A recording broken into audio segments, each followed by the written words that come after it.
Terry and Susan, the tow truck just got here to take away that red two-door Escort. Troopers say about 3 hours ago. But months after falling in love on this stage, the real-life romance began. Their proposed bill would double what Utahns are paying on food sales tax. Right now, we're paying 3 cents on every dollar.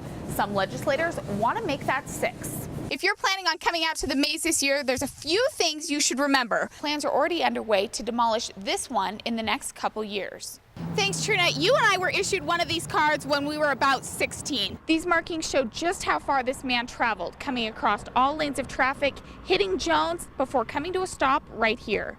A tough economy doesn't mean you need to sacrifice style. With a roll of fabric and somebody that knows what they're doing, you can turn something like this into something like this. Thanks, Alana. The Canyon Trail was a busy place this evening, filled with hundreds of people grieving the loss of 10 of their own. The front yard at the house of West Jordan's slain soldier, Private First Class Aaron Nemelka, covered in U.S. flags tonight. The stars and stripes all there to honor the young soldier killed in yesterday's tragedy at Fort Hood, Texas. ABC4's Jessica Gail spoke to the victim's family today. She joins us live in the newsroom. What do they have to say, Jessica? John, Nemelka's grandfather says his grandson was a great kid. The Army says he was at the wrong place at the wrong time. I had to ask my wife twice, is he going to be okay? And she said, no, he died. Michael Nemelka still in shock tonight after learning his grandson was one of 13 victims in Thursday's massacre at Fort Hood. Dozens of flags now line the West Jordan neighborhood where 19-year-old Aaron Nemelka grew up, each a standing reminder of a country Nemelka was anxious to serve. And he wanted to do one of those dangerous jobs, and we gave him our blessing. What can you say to a 19-year-old or an 18-year-old?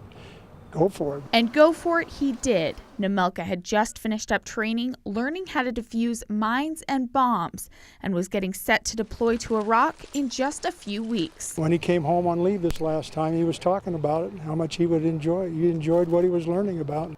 But now, this family says their focus turns to healing and keeping Aaron's legacy alive. He was fun to be around. He was, you could tell he loved his grandparents. You could tell he loved his parents, loved his siblings.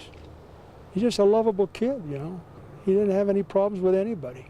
Now, Nemelka's body is expected to be back in Utah by Tuesday or Wednesday. The family says once that happens, funeral plans will be underway. John? Thanks, Jessica. Production is booming on this Weber County dairy farm. But still, these cows are crying out for help. And so is their owner. Would like to stay in business. These days it's becoming a little more difficult to do that. A little more difficult for Ron's fourth-generation farm due to the high cost of feed, fewer exports, and tanking economy. We'll have good times, we'll have low times. This low time is much worse than we've ever seen before. It lasted longer. In fact, the market is down so much that Ron is losing money every single day. For every gallon of milk that goes out the door, he's in the hole another 40 cents. Most producers are losing somewhere between $100 and $200 per cow per month. And for a farm the size of Ron's, that equals $10,000 a month, which is why he and other farmers are working to do something about it. What we're doing is we're basically challenging Congress to try to find the appropriate money here, to implement the program. A program that would not only bail out Utah farmers, but also Utah's hungry. These families oftentimes not only struggle to get enough food, but they struggle to get the right types of food. So if passed, the new legislation would provide federal stimulus money to food banks and school lunch programs to purchase healthier options from these struggling farmers. When our families miss out on getting fresh fruits and vegetables, on getting meat, on getting dairy items, on getting a well-balanced, nutritious product on their table, their health is going to suffer in the long term. But Ron says if something isn't done fast, it will be everyone suffering long term. We'll hang on as long as we dare, and then we'll say no more. Close the place up. Jessica Gail, ABC4 News. Welcome to Brian Sessions' house 11 months out of the year. Welcome. I do so hope you'll be joining us for dinner. A yard that undergoes an elaborate transformation every October. And this is just more of the backyard. We have been doing this about 23 years. Every year it gets bigger and bigger. Bigger and scarier.